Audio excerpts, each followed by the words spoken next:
హల్లెలూయా. దాని పరిశుద్ధ నామమునకు మహిమ కలుగును గాక. కొడిచిన మీ అందరికీ ప్రభువైన యేసుక్రీస్తు నామములో శుభములు కలుగును గాక. ఆమేన్. హల్లెలూయా. పరిశుద్ధాత్మను గురించి మనం ధ్యానం చేస్తున్నప్పుడు ఆయన దేవుడనియు, ఆయన మానవులమైనటువంటి మనందరికంటే గొప్పవాడనియు, ఆయన పెద్దవాడనియు, ఆయన సర్వోన్నతుడైనటువంటి దేవుడనియు, ఆయన యుగయుగములకు ఈ సృష్టికి ముందుగానే ఉన్నవాడుగాను, సృష్టిలో సృజించబడుతున్నప్పుడు, సృష్టి చేయబడుతున్నప్పుడు ఉన్నవాడిగాను, ఆ తరువాత యుగాంతము వరకు కూడా ఉండువాడని మనం చూస్తున్నాం. త్రిత్వమైనటువంటి దేవుడు ఒక దేవుడు ముందు పుట్టి, ఆ తర్వాత ఇంకొక దేవుడు 4500 సంవత్సరాల తర్వాత మళ్ళా పుట్టి, ఆ తర్వాత 33.5 సంవత్సరాలతో ఇంకో దేవుడు పుట్టలేదు. త్రిత్వములో ఈ త్రియేక దేవుడు, త్రిత్వము, త్రియేకుడు, ఆయన ముందు నుండి ఉన్నవాడు. మనము నరులను మన పోలికలో, మన స్వరూపంలో మనం సృజించుకుందాం. మన అనే ఒక మాట ఒకన్నది. అక్కడ నుంచే త్రిత్వమైనటువంటి దేవుడు ఉన్నాడు. అయితే నేడు నేను ఈయనను కంటిని అన్నట్లుగా, అనగా క్రీస్తు యేసు గురించి, ఆయన త్రిత్వమైనటువంటి దేవుడు. అందులో క్రీస్తు యేసు నరరూపములు వచ్చినప్పుడు నరుడు గనుక, మానవుడు గనుక ఒకనికి కుమారుడిగా ఉండాలి. ఆయన నరుడు, ఆయన మానవుడు గనుక ఒకనికి కుమారుడిగా ఉండాలి. కాబట్టి ఈయన నా ప్రియ కుమారుడు, ఈయన యందు నేను బహుగా ఆనందించుచున్నాను. ఓకే, ఆయన కుమారుని స్థానము, ఆయన దేవుడుగా ఉన్నవాడు, దేవుడిగా ఉండుట, అది గొప్ప ధన్యత, గొప్ప భాగ్యము అని ఎంచక, దానికంటే గొప్ప భాగ్యము నరుడిగా చేయబడి, నరుడిగా మార్చబడి, నరలోకములోకి వచ్చి నరునికి దాసుడిగా ఉండటము నాకు ఉన్నతమైనటువంటి భాగ్యమని గ్రహించాడు. ఈ భాగ్యము అనగా, ఈ లోకంలో అందరూ కూడా పెద్ద పెద్ద స్థానములు సంపాదించి, పేరు ప్రతిష్టలు సంపాదించుకొని, డబ్బు సంపాదించుకొని, సర్, మేడం అని పిలిపించుకునే ఆ భాగ్యమును సంపాదించుకుంటారు. వారు సంపాదించుకుంటున్నప్పుడు, భాగ్యము సంపాదించుకుంటున్నప్పుడు, ఆ భాగ్యములో వారింట పనిచేసే పనివారిని ముందుగా సంపాదించుకుంటారు. ఇంట పనిచేసే పని మనిషి వచ్చినప్పుడు మన భాగ్యము, మన ఘనత, మన లెవెల్ కొంచెం పెరిగినట్లుగా. ఓకే, మనకు అవసరమే, మనకు సహాయకులు కావాలి, అన్ని పనులు మనం చేసుకోలేం, పనులు ఎక్కువైపోయినప్పుడు మన నడుములు పడిపోయి అంతగా మనం చేసుకోకుండా నడుమును కూడా కాపాడుకోవాలి కనుక సహాయకులను మనం తెచ్చుకొని, వారిని పనివారిగా చూసి మనల్ని యజమానులుగా పెట్టుకొని, మనం గర్వం అనేటువంటి 2 స్టార్స్ మన షోల్డర్స్ మీద తెచ్చుకుంటే తప్పు అవుతుంది. ఈ గర్వము, ఈ అహంకారం అనే స్టార్స్ మన షోల్డర్స్ మీద, భుజాల మీదకి రాకూడదు. అవి పోలీసు వాళ్ళకి బాగుంటాయి, మిలిటరీ వాళ్ళకి, ఎయిర్ ఫోర్స్ వాళ్ళకి బాగుంటాయి, నేవీ వాళ్ళకి బాగుంటాయి, కానీ మనకు బాగోవు అవి. మనము దీనత్వము కలిగిన వారమై, ఈ షోల్డర్స్ ఎప్పుడైతే పెరుగుతూ ఉంటాయో, ఆ ఘనతకు పెరుగుతూ ఉంటాయో, మన దీనత్వతో దాన్ని తెంచుకుంటూ వెళ్ళిపోవాలి. ఇది క్రైస్తవేమో మనకు నేర్పిస్తున్నది, దైవత్వం మనకు నేర్పిస్తున్నటువంటి మాట. గనుక ఒక వ్యక్తి తాను హెచ్చించబడుతున్నప్పుడు, తన పనులు విస్తరించబడుతూ ఉన్నప్పుడు, అబ్రహామునకు ఒక కొడుకు కూడా లేడు, ఆయనకి ఇంతమంది పనివాళ్ళు ఎందుకు? శారాకు ఒక కుమారుడు కూడా లేడు, ఆమెకి ఇంతమంది పనివారు ఎందుకంటే, వారు విస్తరిస్తూ ఉండగా, వారి ఆస్తి పెరుగుతూ ఉంటే, వారి గొర్రెలు, మేకలు, ఎద్దులు ఇవన్నీ పెరుగుతూ ఉంటే, అబ్రహాము, శారా వాళ్ళిద్దరూ చూసుకోలేరు కనుక వారికి పనివారు అవసరమై ఉన్నారు. వారికి పనివారు కావాల్సి వచ్చింది. వారు నివసిస్తున్నటువంటి, వారు జీవిస్తున్నటువంటి యుగములో శత్రువులు ఎక్కువగా వచ్చి దాడి చేసేవారు. వారు కాపాడుకోవటానికి బలము కూడా వారికి అవసరము గనుక అబ్రహాము దగ్గర బలాఢ్యులు, పరాక్రమము కలిగినటువంటి మనుష్యులు కూడా ఉన్నారు. అబ్రహాము ఎంత ధనవంతుడైనప్పటికీ, ఎంత ఘనతను సంపాదించినప్పటికీ, ఎంత ఆయన తన ఆస్తిని పెంచుకొని వెళ్ళినప్పటికీ, దేవుడు వచ్చినప్పుడు, ఆయనను దర్శించడానికి వచ్చినప్పుడు ఆయన వారి పాదముల మీద పడిపోయాడు. ఆ దేవుని సేవ చేయడానికి ఆ ముసలితనంలో ఆయన పొలములోకి, ఆయన యొక్క మందలోకి వెళ్ళి ఒక దూడని తీసుకొని వధించి తన పనివానికి ఇచ్చి దీన్ని సిద్ధపరచమని చెప్తుంటే, తన భార్య అయినటువంటి శారాతో చెప్తున్నాడు, నీవు దేవుని దూతల కొరకు భోజనం వండాలి, నువ్వు రొట్టెలు చేయి, పనివాళ్ళు కాదు. శారా రిటైర్ అయిపోయింది పని నుంచి. అప్పటికి రొట్టెలు చేయవలసింది ఇప్పుడు ఎవరు? ఆ దేవుని దూతలకు తన చేతులతోటి వారు చేస్తున్నారు. ఈ పని చేసే స్థితిలో ఉన్నప్పుడు వారు ఘనతను మానవుడు సంపాదించుకున్నా గర్వమును సంపాదించుకోకూడదు. క్రీస్తు యేసు ఆయన భూలోకంలోకి వచ్చినప్పుడు ఆయన దీనత్వమును తీసుకొని వచ్చాడు తనతో పాటుగా. ఆ దీనత్వమును, ఆ వినయమును తీసుకొని వచ్చాడు. కాబట్టి మానవుడు పెరుగుతున్న కొద్దీ, ధనం పెరుగుతున్న కొద్దీ, పనులు పెరుగుతున్న కొద్దీ ఆయన పని మనుషులు పెరుగుతూ, దానితో పాటుగా ఆయన బాడీ గార్డ్స్ పెరుగుతూ ఉంటారు. ఈ రోజుల్లో క్రైస్తవ బోధకులకు బాడీ గార్డ్స్ ఎక్కువ మంది వచ్చేసారు. బోధకులకు మనం ఏం చెప్తామంటే, నీ శత్రువును దేవుడు నీ ఎదుట ఓడిస్తాడు అని ప్రసంగం చేస్తూ ఉంటాం. యుద్ధము యెహోవాదే అని ప్రసంగం చేస్తూ ఉంటాం. నీ కుడి పక్కన 1000 మంది కూలినను, నీ ఎడమ ప్రక్కన 10,000 మంది కూలిన నీకేమి కూడా కాదు అన్నట్లుగా, నాకేమి కాదు నీకేమి కాదు అంటాడు. నన్ను ముట్టుకున్నవాడు కన్ను పాపను ముట్టుకున్నవాడని చెప్పాడు. నీకు విరోధముగా రూపించబడిన ఏ ఆయుధము కూడా వర్ధిల్లదని చెప్పి, మరి ఇన్ని AK-47 పెట్టుకొని ఆయన ప్రసంగం చేస్తుంటే పక్కన ఎందుకు నిలబడాలి? మనము ఘనతను సంపాదించుకుంటున్నప్పుడు ఈ ఘనతలో ఏమి సంపాదించాలి, ఏమి సంపాదించకూడదు కూడా నేర్చుకోవాలి. సంపాదన, ధనానికి ప్రభువైన యేసుక్రీస్తు వ్యతిరేకం కాదు, దేవుడు వ్యతిరేకం కాదు. ధనము మనకు కావాల్సిందే. మనకు అవసరము ధనము. ఈ లోకంలో జీవించాలంటే ఈ ధన రూపం వచ్చింది కాబట్టి ధనము అవసరమై ఉన్నది. బార్టర్ సిస్టంలో మనం లేము ఈరోజు. బార్టర్ సిస్టమ్ అంటే ఎలా ఉంటుందంటే, నీవు ఒక వస్తువు ఇస్తే దానికి బదులుగా నేను ఒక వస్తువును ఇస్తాను, మనం మార్చుకుందాం. నువ్వు కూరగాయలు ఇస్తే నేను పండ్లు ఇస్తాను, నువ్వు గోధుమలు ఇస్తే నేను బియ్యం ఇస్తాను, నువ్వు మజ్జిగ ఇస్తే నేను పాలిస్తాను. ఇట్లాగా విలువను కట్టుకొని ఒక్కొక్కరి వస్తువులు పంచుకునేవాళ్ళు. అది బార్టర్ సిస్టమ్ అంటారు. కానీ ప్రభువైన యేసుక్రీస్తు ఈ భూలోకంలో నరరూపంలో వచ్చినప్పుడు అప్పుడు డబ్బులు వచ్చేసినాయి, కరెన్సీ వచ్చేసింది. ఈ కరెన్సీలో ఆయన అడుగుతున్నాడు, ఒక నాణెము నా దగ్గరికి తీసుకొని వచ్చినప్పుడు దీని మీద ఎవరి గుర్తు ఉన్నదంటే, ఇందులో కైసర్ గుర్తు అని చెప్పారు. అప్పుడు కైసర్కి ఇచ్చేసింది, దేవుడికి ఇచ్చేయమని చెప్పేవారు. ఈ కరెన్సీ మారుతూ ఉన్నప్పుడు ఈ కైసరు రూపము ఆ మందిరంలోకి తీసుకొని వెళ్ళటం వారికి ఇష్టం లేక వారేం చేశారంటే, మందిరంలో వేరే కరెన్సీని పెట్టారు. ఈ కరెన్సీనే వాళ్ళు మారుస్తూ ఉన్నప్పుడు దాన్ని మనీ ఎక్స్చేంజ్ సెంటర్గా మార్చేశారు. క్రీస్తు యేసుకు కోపం వచ్చింది. ఆయన ఆ గార్ధబము దిగి ఆయన యెరూషలేములకు వెళ్ళినప్పుడు వారందరూ కూడా వ్యాపారం చేస్తున్నారు, వారు డబ్బులు మార్చుతున్నారు. ఆ డబ్బులు మార్చేటువంటి కేంద్రముగా మన దగ్గర western union money transfer centre అని ఉంటుంది అన్నమాట. అక్కడ నుంచి నువ్వు డాలర్ పంపిస్తే ఇక్కడ నుంచి నేను రూపీస్లో నీకు ఇస్తాను, ఇక్కడ నుంచి నువ్వు రూపీస్ పంపిస్తే అక్కడ నేను రియాల్స్లో ఇస్తాను, పౌండ్స్లో ఇస్తానని చెప్పేసి మనీ ఎక్స్చేంజ్ సెంటర్ని వారు దైవ ఆలయంలోకి తీసుకొని వచ్చేసారు. ఇప్పుడు ప్రజలు ఎక్కడికో దూరంగా వెళ్ళట్లేదు. ఎయిర్పోర్ట్కి వెళ్ళినట్లయితే ఎయిర్పోర్ట్లో కూడా ఎక్స్చేంజ్ సెంటర్స్ ఉన్నాయి. ఈ దేశానికి వెళ్తున్నా ఆ దేశానికి వెళ్ళే ముందుగా నీ డబ్బులు మార్చుకొని వెళ్ళవచ్చు. సో కరెన్సీ వచ్చేసినప్పుడు, కాబట్టి కరెన్సీ నడుస్తూ ఉంటే ఆ కరెన్సీ తోటే క్రీస్తు అన్నాడు, ఈ పేతురు వచ్చి నిలబడ్డాడు. పేతురు, మరి ఏమంటావు, మన ఇద్దరం ట్యాక్స్ కట్టాలా వద్దా? మనం కట్టాలా వద్దా చెప్పు. కట్టాలి. ఎందుకు కట్టకూడదు? ఎందుకు కట్టకూడదు? మనము ఈ భూమి యొక్క పుత్రులము. కట్టాల్సింది ఎవరు? పరాయి వాళ్ళు కట్టాలి. ఇది మనది.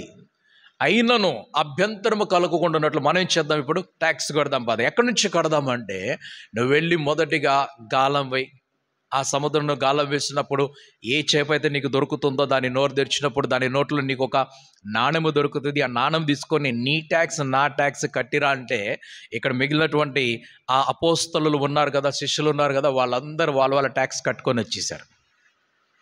ఎవరు కట్టలేదు ఇక్కడ ట్యాక్స్ అంటే కేవలం పేతురు, ప్రభువైన క్రీస్తు యేసు మాత్రమే కట్టలేదు. మిగిలిన వాళ్ళందరూ కట్టేసుకొని వచ్చారు. అమ్మో కట్టకపోతే మమ్మల్ని వెలివేస్తారు, మా ఇల్లు ఖాళీ చేపిస్తారు, మాకు పెనాల్టీ పడుతుందని చెప్పి ముందుగా వాళ్ళు కట్టేసుకున్నారు. ఎవరు మిగిలిపోయారంటే చూస్తున్నాడు పేతురు, ఏమి చేయాలి ప్రభు అని ఎదురు చూస్తున్నాడు. ఆయన కన్ఫ్యూషన్లోకి వచ్చేసాడు. మనము చాలా కన్ఫ్యూజన్స్లో ఉంటాం, ఏమి చేయాలి ఏమి చేయకూడదు అనేది.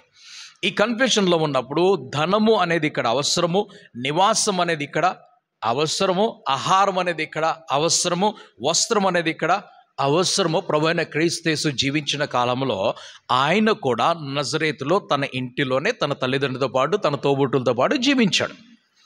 ఆయన ఇక్కడి నుంచి వెళ్ళినప్పుడు మరొక ప్రదేశానికి కఫర్నహూముకి వెళ్ళినప్పుడు అక్కడ ఒక ఇంట్లో ఉన్నాడు. ఆయన గలిలోకి వెళ్ళినప్పుడు ఒక ఇంట్లో ఉన్నాడు. ఆయన ఆ మేడ గదిలో చివరి రోజు ప్రార్థన చేస్తున్నప్పుడు, పస్కా చేస్తున్నప్పుడు అక్కడ ఒక ఇంటిలోకి వెళ్ళాడు. అయితే కొండ ప్రాంతంలో ఆ దినములలో చాలా ఏమంటారంటే ప్రశాంతమైనటువంటి వాతావరణం కలుగజేసి వారు ప్రార్థన చేసుకోవడానికి, వారు ఆరాధన చేసుకోవడానికి, వారు ధ్యానం చేసుకోవడానికి, వారు ఏకాంతంలో కూర్చోటానికి, ఆ తపస్య అనేటువంటి స్థితిలోకి వెళ్ళడానికి అనుకూలంగా ఉంటుంది. ఎవరు అక్కడ అభ్యంతరపరచరు కనుక వారు కొండ మీదకి వెళ్ళి ప్రార్థన చేసుకునేవాళ్ళు. ఒక ఆయన వచ్చి అడుగుతున్నాడు కదా, ఇద్దరు శిష్యులు వచ్చారు, అయ్యా నీ వెనకాల వస్తామంటే రా అని చెప్పేస్తున్నారు. అయితే నువ్వు ఎక్కడుంటావు అని అడిగారు. వచ్చి చూడు అని చెప్పారు. అది చూసినప్పుడు ఆయన కొండ మీదకి వెళ్ళిపోయి ఒక రాయి తీసుకొని తలగడగ పెట్టుకొని పడుకున్నాడు. ఇక్కడ నువ్వు ఉండేదని అడిగాడు. అప్పుడు ఆయన ఏం చెప్పాడంటే, ఆకాశ పక్షులకు గూళ్ళు ఉన్నాయి, నక్కలకు బొరియలు ఉన్నాయి, కానీ మనుష్య కుమారుడు తల వాల్చుకున్నట్టుగా కొంచెమైన స్థలము లేదని చెప్పాడు. అప్పుడు ఆయన అన్నాడు, సార్ నాకు ఈ ట్రైనింగ్ అవసరం లేదు, మేము వెళ్తాము, యోహాను దగ్గరే మేము బాగున్నామని చెప్పేసి మళ్ళీ యోహాను దగ్గర తిరిగి వెళ్తారు వారు. ఎందుకంటే ఇక్కడ అకామిడేషన్ లేదు, ఇక్కడ భోజనం లేదు. ప్రభు ఏ కొండ మీద తీసుకెళ్తే ఆ కొండ మీద పండుకోవాలి, ప్రభు ఏ సముద్ర తీరానికి తీసుకెళ్తే ఆ సముద్ర తీరం మీద పండుకోవాలి, అక్కడ పండుకోవాలి గనుక వారు సిద్ధపడలేదు దాని కొరకు. ప్రభువైన క్రీస్తు అప్పుడు అంటున్నాడు, ఎందుకంటే అప్పుడు ఆయన ఇల్లు విడిచివేసి ఆయన మిగిలినటువంటి శేష జీవితము ఆయన పరిచర్య కొరకు ఆ పంపబడినటువంటి పనిని పూర్తి చేయడానికి వస్తున్నాడు గనుక ఆయన ఇల్లు వాకిలి అన్నీ వదిలిపెట్టేసి వచ్చేసాడు. మనకు క్రైస్తవమును లేకుంటే మనకు వాక్యమును తీసుకొని వచ్చినటువంటి ఆ పూర్వీక దేశంలో, పాశ్చాత్య దేశం నుంచి వచ్చినటువంటి ఆ మిషనరీస్, ఒకప్పుడు ఉన్నటువంటి మిషనరీస్, వారు కూడా వారి వారి జీవితములను, వారి వారి కుటుంబములను, వారి వారి ఉద్యోగములను అన్నిటిని త్యాగం చేసేసి ఈ భారతదేశంలోకి వచ్చి వారు సన్యాసులుగా జీవించారు. ఏమీ లేకుండా జీవించారు. మన ముందు ఒక మాదిరిని నిలబెట్టారు. ఎందుకంటే ప్రభు రాకడ దగ్గరకు ఉన్నది, ప్రభు కొరకు కనిపెట్టుకొని ఉండాలి గనుక మనమేం చేయాలంటే మనం ఆయన కోసం ఎదురు చూద్దాము అని చెప్పి ఆయన గురించి ప్రకటన చేస్తున్న వారే, ఆయన గురించి తెలియపరుస్తున్నటువంటి వారే ఆ యొక్క సువార్తను వారు తీసుకొని ముందుకు వెళ్తూ ఉంటే ఆ ఒక్క పని ఎంత వేగముగా, ఎంత దూరం వెళ్ళగలిగితే అంత వేగముగా వెళ్ళాలి, దూరంగా వెళ్ళాలి గనుక అన్ని వదిలిపెట్టేసరికి ఈ పనులు అందరూ కూడా చేయలేరు, అందరూ చేయలేరు. అందులో సాధు సుందర్ సింగ్ లాగా కొందరే ఉంటారు. ఆయన చెప్పులు కూడా వేసుకోకుండా ఆ కాషాయ వస్త్రములు ధరించుకొని ఆ పర్వతముల మీదకి వెళ్ళి ఆ టిబెట్లోకి వెళ్ళిపోయి ఆ చైనా దగ్గరికి వెళ్ళిపోయి ఆ భారతదేశంలో సిక్కింలో, డార్జిలింగ్లో అటు ఇటు తిరిగి ఎక్కడో పంజాబ్లో పుట్టి పెరిగిన మనిషి ఆయన ప్రభు కొరకు ఇంత తాపత్రయము కలిగి వెళ్ళాడు. ఇంకొక ఆయన భక్త సింగ్ అని చెప్పి ఆయన వెనకాల నడుచుకుంటూ వచ్చారు. వీళ్ళందరూ కూడా అన్ని వదిలేసి వచ్చేసారు. ఇలా విడిచిపెట్టి వచ్చిన వారిలో అనేక మంది ఉంటే ఈ విడిచిపెట్టి వచ్చిన వారిలో 12 మంది శిష్యులు కూడా ప్రభుతో పాటు ఉన్నారు. వారు కూడా ఆ శేషమైనటువంటి జీవితం, ప్రభుకున్నటువంటి అల్పమైనటువంటి కాలము ఆయనతో పాటు గడిపి ఆయన నేర్పించేది నేర్చుకొని, ఆయన ఇచ్చేది తీసుకొని ఆ తర్వాత పరిచయను ముందుకు తీసుకొని వెళ్ళాలి గనుక వారు కూడా అన్ని విడిచిపెట్టి ప్రభు యొక్క ఆజ్ఞ ప్రకారముగా ఆయనను వెంబడించారు. ప్రభు వస్తానని చెప్పి 2000 సంవత్సరాలు అయిపోయింది కనుక ఇంకా రాలేదు. కాబట్టి మనం ఏం చేయాలి? మనం తినాలి, త్రాగాలి, సుఖించకూడదు కానీ ఎదురు చూడాలి. నా ప్రాణమా తినుము త్రాగము సుఖించము కాకుండా, నా ప్రాణమా నీకు అవసరము కనుక నువ్వు తినుము, నా ప్రాణమా నీకు అవసరం కనుక నువ్వు త్రాగము. ఏమి త్రాగము? మామూలు హెల్త్ డ్రింకులు త్రాగాలి, అంతేగాని వేరేది కాదు అనుకున్నట్లుగా. ఓకే, సుఖము పొందేటువంటి పానీయములు కాదు. కాబట్టి మనము తినాలి, త్రాగాలి, నివసించాలి, కట్టుకోవాలి. ఏది చేసినా కూడా స్టార్స్ షోల్డర్స్ మీద రాకుండా చేయాలి. ఆ గర్వపు స్టార్స్ ఉన్నాయి చూస్తారు, మెడల్స్ లాగా బ్యాడ్జెస్ లాగా స్టార్స్ లాగా వస్తాయి కదా, అవి రాకుండా చేయాలి. కాబట్టి మానవుడు ఘనతను సంపాదించుకుంటున్నప్పుడు ఆయన ధనమును సంపాదించుకొని, ఆస్తిని సంపాదించుకొని, పనివారిని సంపాదించుకొని, సంరక్షకులను సంపాదించుకొని, ఆయన అనేక వాహనాలు సంపాదించుకొని, నేడు ఎలాగ మారిపోయిందంటే ఒక ఒక ఒక మంత్రి, చిన్న మంత్రి వెళ్తూ ఉంటాడు, ఒక చిన్న లీడర్ వెళ్తున్నాడు అంటే వెళ్ళేది ఆయన ఒక్కడే, ఆయన వెనకాల 20 మంది 30 మంది వెళ్తూ ఉంటారు. ఇంకొక మినిస్టర్ వెళ్తున్నాడు అంటే ఆయన వెనకాల ఒక 300 మంది 400 మంది, ఇంకా పెద్ద మినిస్టర్ వెళ్తుంటే 500 మంది 1000 మంది వెళ్ళిపోతూ ఉంటారు. ఘనతను తెచ్చుకున్నారు. ఈరోజు ఎంత ఘనతను తెచ్చుకున్నారంటే ప్రపంచంలో అందరికంటే ఎక్కువ మహిమ కలిగినటువంటి వ్యక్తి ఎవరు, ఆయన చుట్టూ మహిమ ఉంటుంది అంటున్నారు. ఆ వ్యక్తి ఎవరంటే పలానా దేశపు రాజు అంటున్నాడు, నేనంటే పలానా దేశపు రాజు నేనంటున్నాడు. ఎందుకంటే నా వెనకాల 500 కార్లు నడుస్తున్నాయి, నా ముందు వెనకాల 500 కార్లు నడుస్తున్నాయి. ఇంకొక ఆయన అంటున్నాడు, నా ముందు వెనకాల 5000 గుర్రాలు, ఒంటెలు, ఏనుగులు నడుస్తున్నాయి, తర్వాత మోటార్ సైకిళ్ళు, కార్లు, మనుషులు కాళ్ళ మీద నడిచేవారు వెళ్తున్నారు. ఇదిగో ఇన్ని గనులు నా దగ్గర ఉండి, ఇదిగో ఇన్ని. ఇది మహిమ, ఇది ఘనత వారు సంపాదించుకుంటున్నది. దీనికంటే గొప్ప మహిమ ఆ ప్రభు అయినటువంటి యేసుక్రీస్తుకి పరలోకములో ఉంటే అది నాకు వద్దు అని చెప్పి ఆయన ఘనత లేనటువంటి స్థితికి, ఏదంటే మానవుడికి దాసుడిగా మార్చబడి వస్తున్నాడు. ఆయన అంటున్నాడు, నా తండ్రి మహిమతోటి నేను దిగి వస్తానని చెప్పాడు ఆయన. నా తండ్రి మహిమతోటి నేను దిగి వస్తాను. ఈ భూలోకంలో ఉన్నటువంటి రాజులకు, రాష్ట్రపతులకు, ప్రధానులకు ఒకవేళ ఇంతటి మహిమ ఉంటే ఆ రాజులకు రాజు, ప్రభులకు ప్రభు అయినటువంటి మన క్రీస్తు యేసుకు ఎంతటి మహిమ ఉంటుంది. అన్ని వదిలిపెట్టాడు ఆయన. అన్ని వదిలిపెట్టేసి ఆయన సాధారణమైనటువంటి మానవుడిగా ఈ భూలోకములకు వచ్చాడు. ఆయన సృష్టిలో ఉన్నాడు. ఆయన ఆ రోజు జన్మించలేదు, ఆయన ఆ రోజు నరునిగా భూలోకంలో అవతరించాడు. ఆయన జన్మించలేదు ఆ రోజు.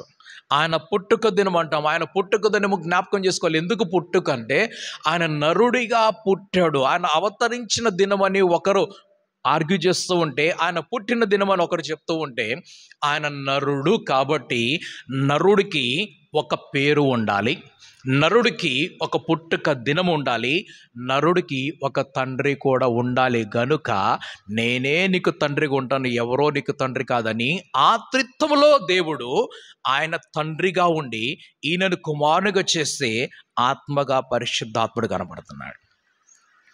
ముగ్గురు ఇప్పుడిప్పుడు పుట్టినోళ్ళు కాదు. అక్కడ పుట్టి ముందు తర్వాత ఇంకొక ఆయన పుట్టి తర్వాత ఇంకొక ఆయన పుట్టలేదు. అక్కడ వీరు ముందుగానే ఉన్నవారై ఉండి పనులు చేయడానికి పరలోకములో తండ్రి, భూలోకములో క్రీస్తు, ఆయనతో పాటుగా పరిశుద్ధాత్ముడు ఆయన వెంబడి కనిపిస్తున్నాడు మనకి. ఇది త్రిత్వమైనటువంటి దేవుని గురించి మనం ధ్యానం చేసినటువంటి మాటలలో. అయితే పరిశుద్ధాత్ముడు ప్రభువైన యేసుక్రీస్తు తండ్రి అయినటువంటి దేవుడు, ఆయన ఆ త్రియేక దేవుడు సర్వోన్నతుడని, మహిమకు అర్హుడని, ఘనతకు అర్హుడని, మన ఆరాధనకు అర్హుడని, మన కృతజ్ఞత వందలకు అర్హుడని చెప్పి మనం గ్రహించుకొని ఆయనను పిలిచినప్పుడల్లా, ఆయనతో మాట్లాడినప్పుడల్లా, ఆయనను అడిగినప్పుడల్లా కూడా వినయముతోటే మనం చేయాలి పనులన్నీ కూడా.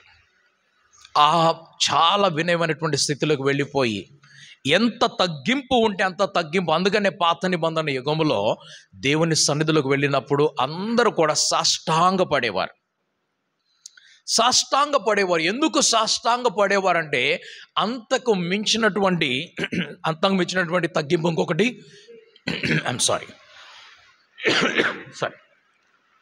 అంతకు మించినటువంటి తగ్గింపు మరొకటి లేదు. ఒక ప్రదేశంలో ఒక దైవజనుడు ఉండేవాడు. చాలా ఫన్నీగా ఉంటాడు అన్నమాట. ఆయన చాలా అంటే జోక్ చేస్తూ ఉంటాడు. మంచి హంబల్ మ్యాన్, మంచి ఫ్రెండ్ కూడా. ఆయనకి మిస్టర్ హంబల్ అని పేరు వచ్చింది. ఎందుకు మిస్టర్ హంబల్ అని పేరు వచ్చిందంటే మిస్టర్ వినయము అన్నమాట ఆయన్ని. ఎందుకనంటే ఆయన ఎవరికన్నా వందనాలు చెప్పేటప్పుడు ప్రైజ్ ది లార్డ్ అంటే అంత దీన స్థితికి వంగిపోయి ప్రైజ్ ది లార్డ్ చదువుతారు. కొంతమంది ఏం చేస్తారు, ప్రైజ్ ది లార్డ్ అంటారు, అంటారు. కొంతమంది ప్రైజ్ ది లార్డ్, ఓకే, రకరకాలు ఇందులో కనపడతాయి అనమాట. వినమి యొక్క స్టేటస్ ఎక్కడ ఉందో కనిపిస్తూ ఉంటుంది. అందుకని చాలామంది ఆ వందనాలు చేసేటప్పుడు 2 చేతులు జోడించి వందనాలండి అని చెప్తూ ఉంటారు. ఓకే, మన వినయం యొక్క రెస్పెక్ట్ యొక్క స్టేటస్ ఇందులో కనిపిస్తూ ఉంటే ఈయనకి మిస్టర్ హంబుల్ అని ఒక పేరు వచ్చింది. అయితే ఇంకొక ఆయన ఇంకా హంబుల్ కావాలనుకున్నాడు. ఆయన ఇంకా హంబుల్ కావాలని, ఆయన ఇంకా ఏ స్థితిలోకి వెళ్ళిపోతే నేను మోస్ట్ హంబుల్ పర్సన్ అవుతానని చెప్పి ఆయన సాష్టాంగ పడిపోయి ఇలాగ తిరిగి ప్రైజ్ లార్డ్ చెప్పేటాడు. వీరిద్దరు చేస్తూ ఉంటారు అన్నమాట. ఓకే, ఈ మిస్టర్ హంబుల్, మోస్ట్ హంబుల్ ఇద్దరు కూడా ఉన్నారు, రైట్? ఎందుకంటే వారు సాష్టాంగపడి ప్రైజ్ లార్డ్ చెప్తూ ఉన్నారు. దాని తర్వాత ఏం జరుగుతుంది? దేవుని సాన్నిధ్యంలో వెళ్ళినటువంటి భక్తులు అందుకనే మోకరించి వినయాన్ని చూపిస్తారు. వారు మోకరించి వినయం చూపిస్తారు. ఈరోజు చాలామంది ఆర్గ్యూ చేస్తుంటారు, ఎందుకు నేను మోకరించాలి, అవసరం లేదంటారు కొంతమంది. నేను ఎక్కడ కూర్చున్నా కూడా నేను ప్రార్థన చేసుకోవచ్చు అంటే, నీవు దేవుని సన్నిధిలోకి వెళ్ళి నీ చూపించగలిగినటువంటి సాధ్యమైనటువంటి దృశ్యమానకమైనటువంటి నీ వినయము ఒకసారి చూపించు ముందు. ఆ తరువాత సాష్టాంగపడటం మనం చూస్తూ ఉంటాం. ఎవరిని చూసినా పరిశుద్ధ గ్రంథముల భక్తులందరూ కూడా దేవుని సాన్నిధ్యములో వారి పాదముల దగ్గర సాష్టాంగపడ్డారు.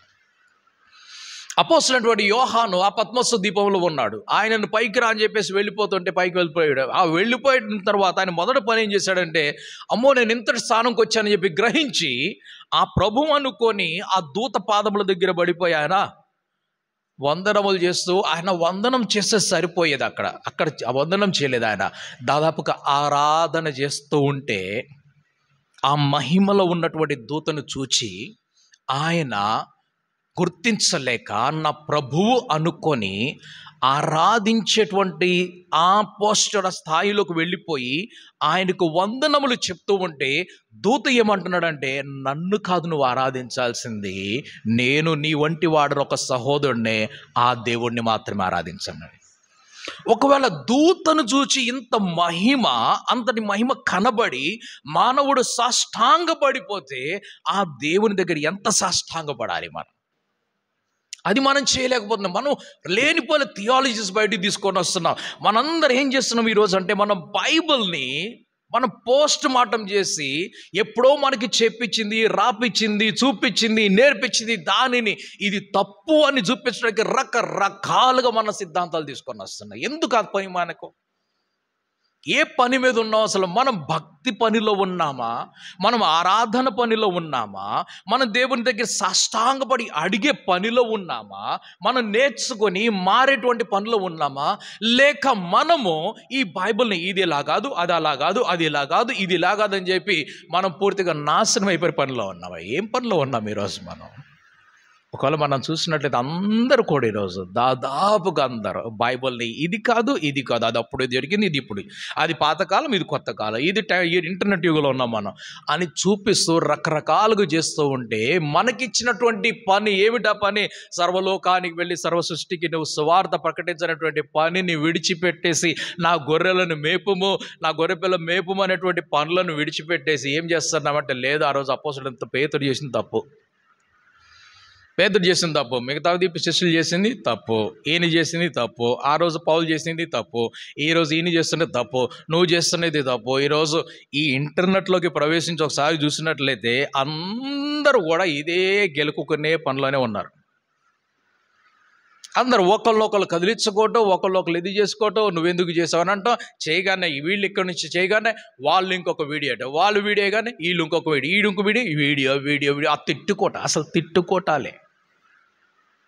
తిట్టుకోటాలి ఏం లేవు, ఇంకా తిట్టుకోటాలు.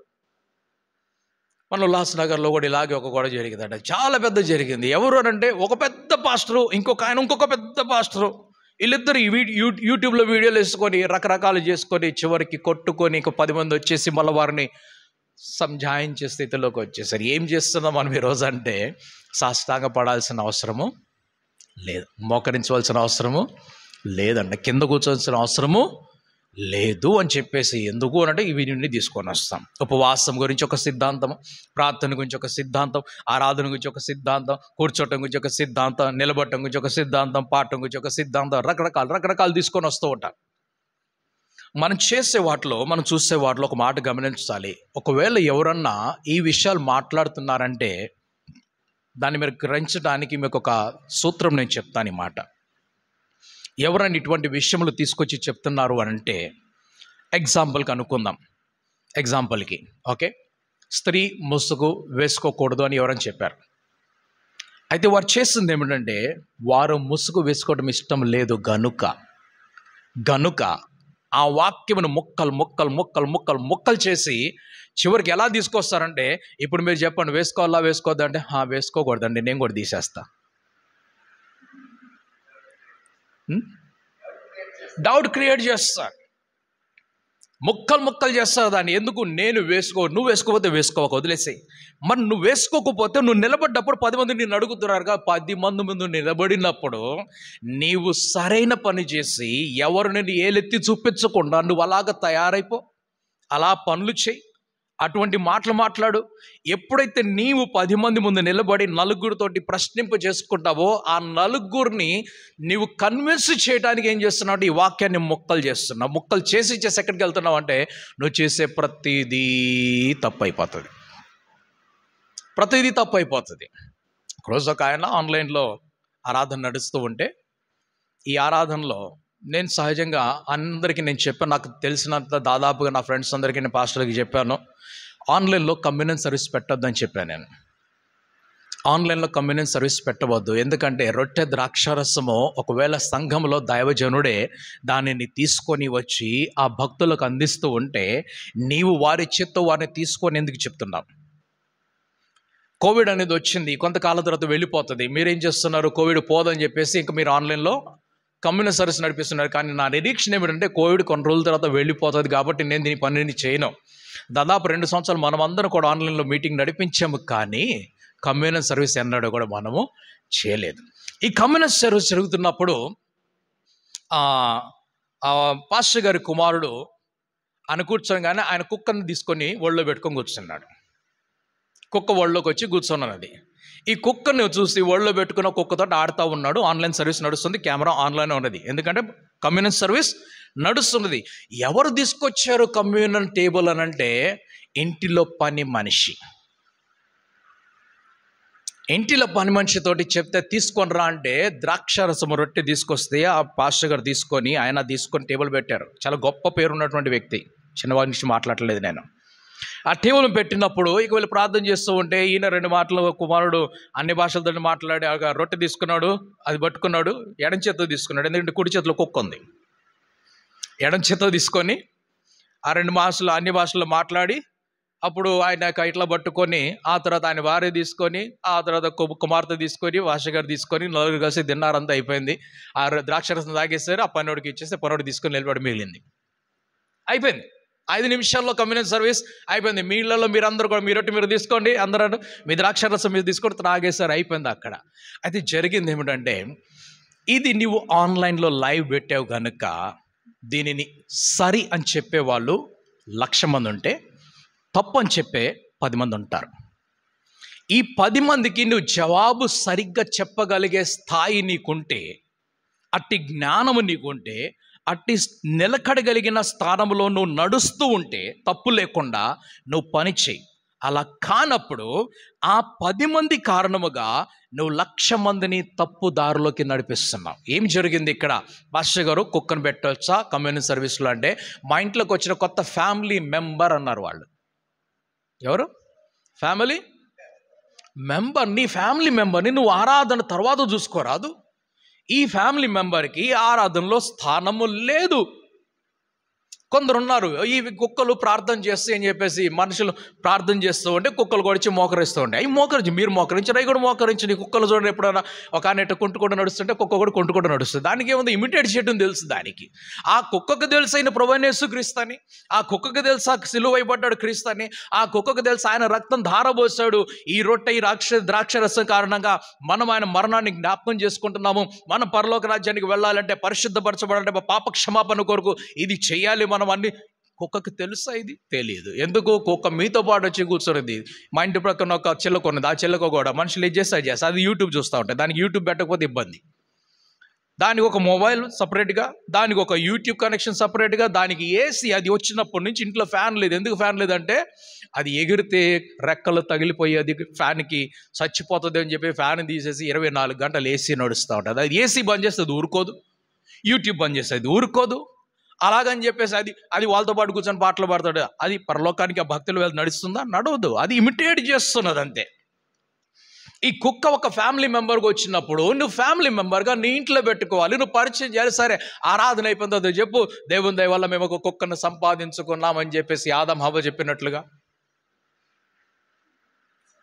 హానోకుకు బదులుగా మా కుటుంబంలో ఒక సభ్యుడిని మేము సంపాదించుకున్నామన్నట్లుగా నువ్వు చెప్పు. ఆరాధన అయిపోయిన తర్వాత చెప్పు, పరిచయం చేయి. దానికి స్తోత్రం. ఇంకా నేను వాళ్ళకి డెడికేషన్ చేయలేదు అక్కడ, అదొక్కటే మిగిలిపోయింది. కొత్త కుటుంబ సభ్యునికి డెడికేషన్ చేస్తే ఇంకా బాగుండేది అనిపించింది నాకైతే.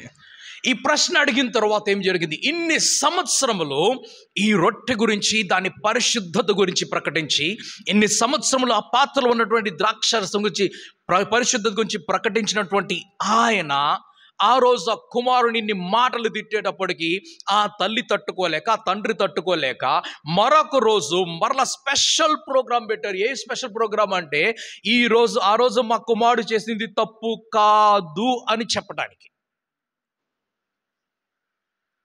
మా కుమారుడు చేసింది ఆ రోజు తప్పు కాదు అని చెప్పడానికి ఆ ప్రసంగం, ఆ స్పెషల్ ప్రోగ్రాం పెట్టి ఇది రొట్టె మాత్రమే అన్నారు.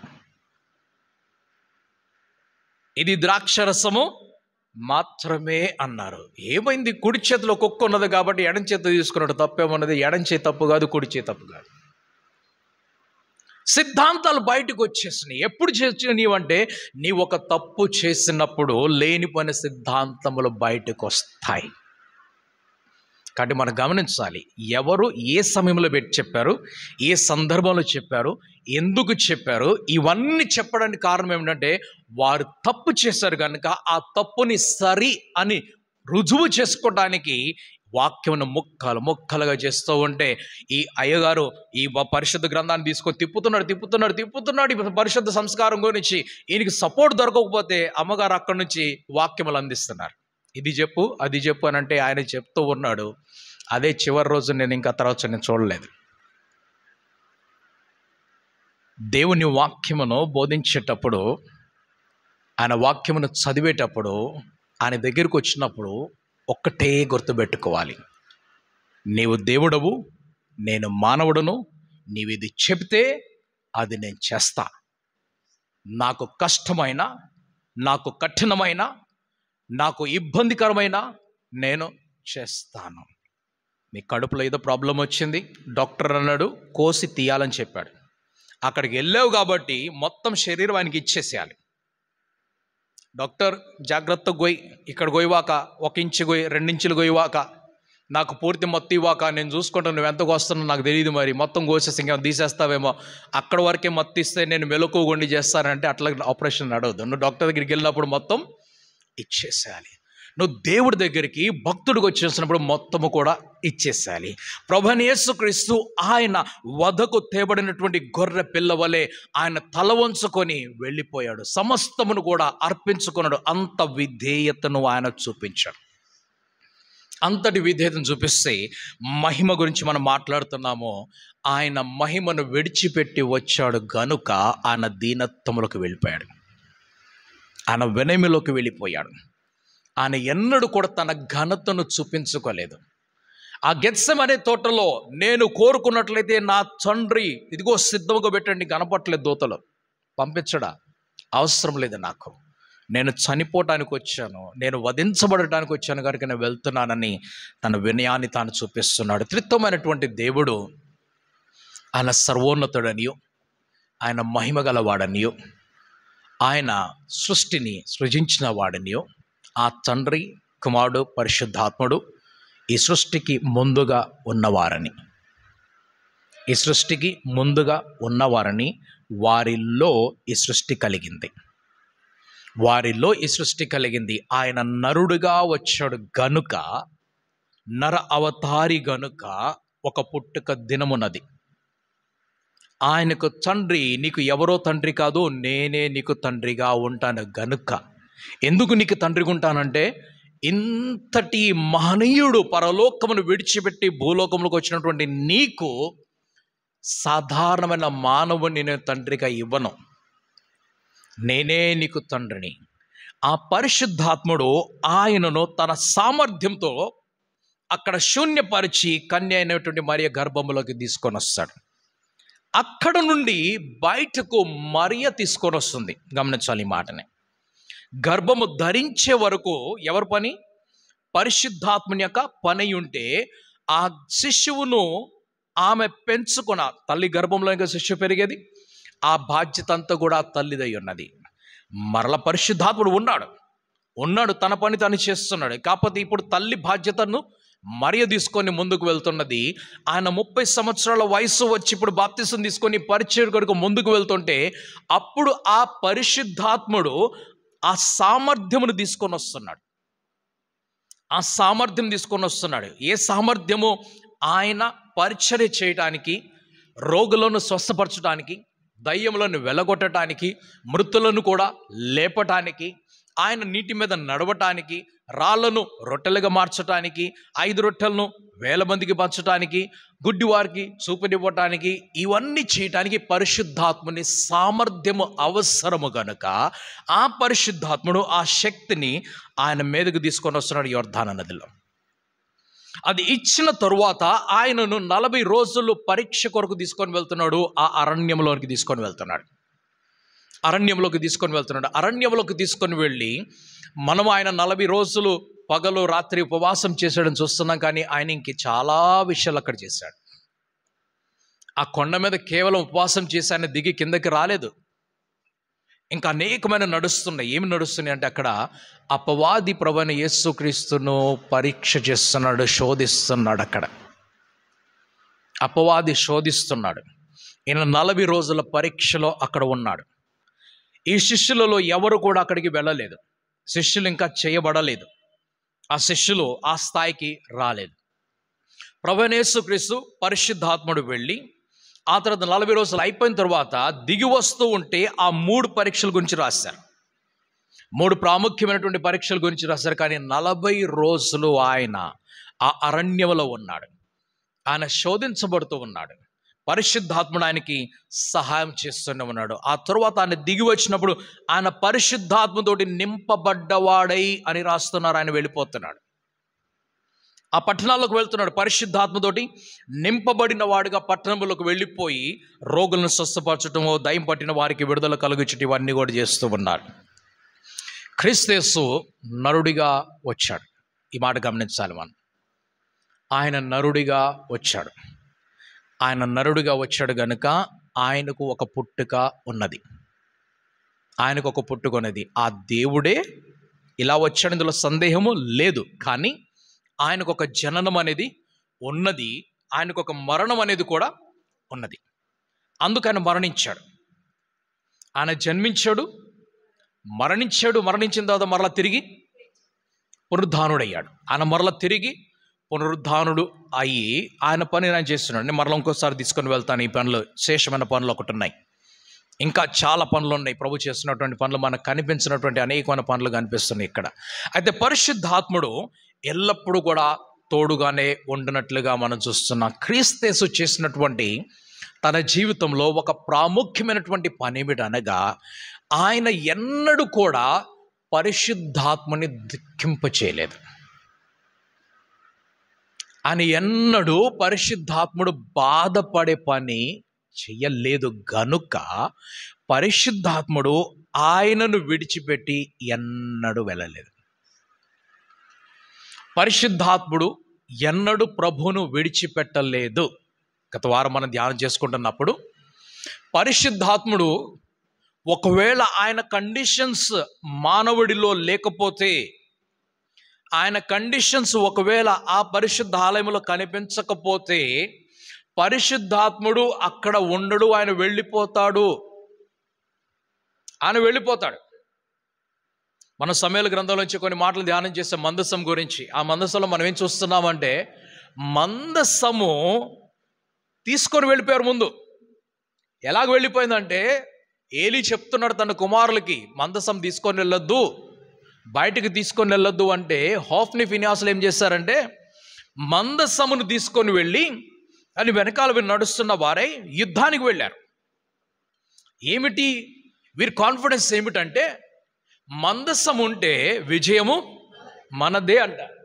మందసం ఉంటే విజయము మనదే అంటారు. నేటి క్రైస్తవులకు మందసం ఇది.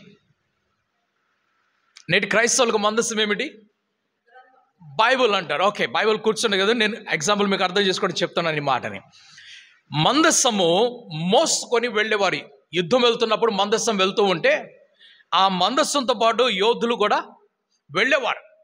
వెళ్ళి వారు విజయాన్ని సాధించుకొని వచ్చేవారు. అయితే ఆ రోజు ఆ మందసము ఫిలిష్తీయుల చేతిలోకి వెళ్ళిపోయింది. వీళ్ళు ఓడిపోయారు. మందసము ఉన్నప్పటికీ కూడా హోఫ్నీ ఫినెహాసులు చంపబడ్డారు. అదే యాత్రలో కదా, ఆ యుద్ధంలోనే కదా హోఫ్నీ ఫినెహాసులు చనిపోయింది. హోఫ్నీ ఫినెహాసులు వాళ్ళ నాన్నగారు చెప్తున్నారు, మీరు మందసం తీసుకొని వెళ్ళొద్దురా అంటే వినిపించుకోకుండా తీసుకొని వెళ్ళిపోయారు. అసలు మాట వినేవాళ్ళు కాదు వీళ్ళు.